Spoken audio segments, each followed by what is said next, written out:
Ciao Bellas! My name is Marina and I'm a holiday addict. And this time, I'm in Italy.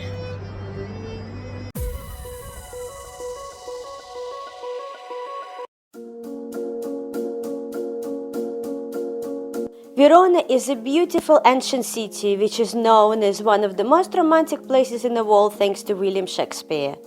2,000 years of history frozen in charming old streets, an ancient Roman amphitheatre, medieval churches, the numerous sites and monuments, and of course a magnificent UNESCO World Heritage Historical Center.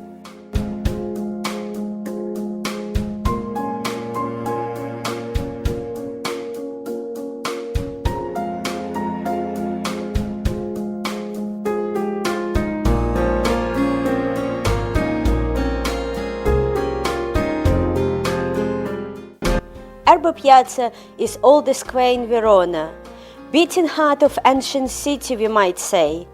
It's surrounded by beautiful palaces and historical buildings.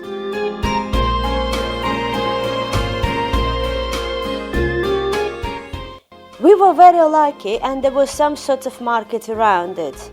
Obviously market itself was not anything most amazing, just tourist nicks and knacks and some of the lovely scarves and all other bits, but it's just really nice to look around.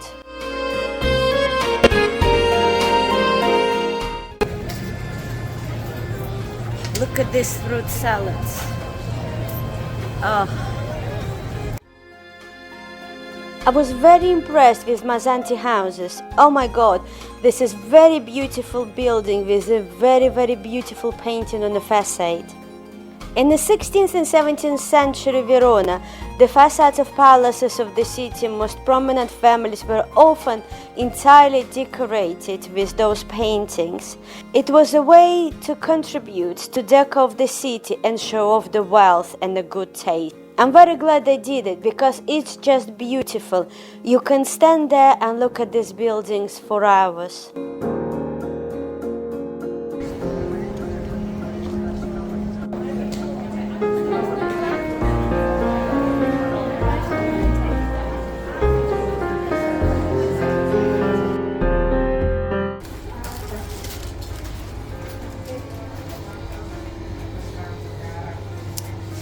I just bought some of those.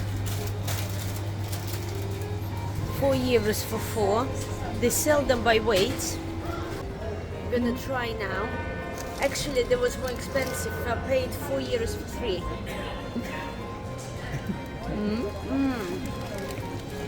It's like a custard cream. Nice. Останавливайте еще. You don't have to be a Shakespeare fan to know about the balcony scene in Romeo and Juliet. Shakespeare's Juliet was not based on a real person, and the house doesn't have any relation to the story. Nevertheless, you always find big crowds of people from all over the world.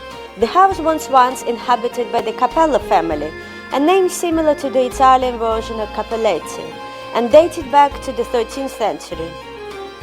But the famous balcony wasn't added until 20th century. As you can see, they left a little bit of the old sign, but you can't do anything new now. If you're really in a Romeo and Juliet story, you can walk down and see Juliet tomb in a small dark crypt beneath the convent of San Francesco al Corso. And red sarcophagus can be found in which apparently Juliet to be buried. I don't think tomb itself was interesting or magnificent, but there is a very interesting small museum when you can see some lovely art.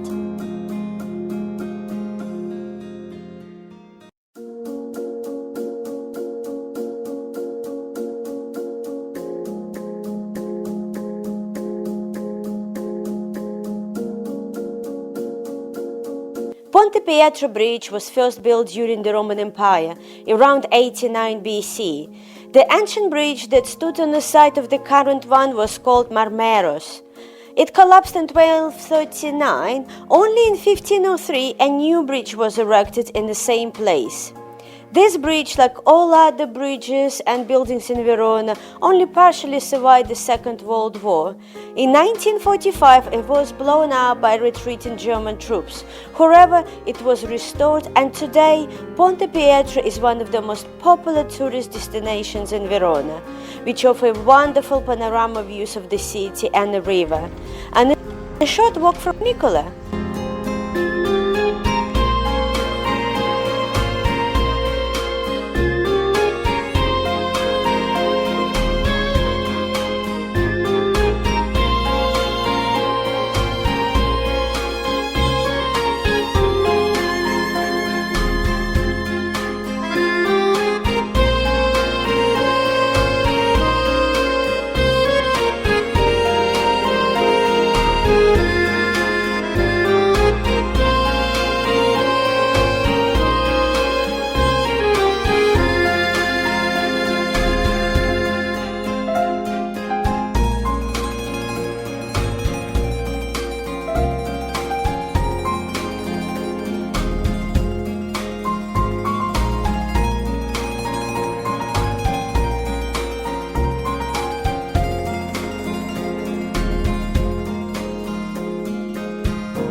We'll see how much parking in Verona.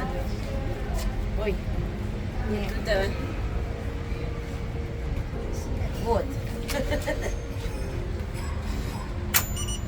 If you are in Verona only for a day, take it easy, walk the streets, enjoy the stunning architecture, soak up the atmosphere and eat great food. You will love it.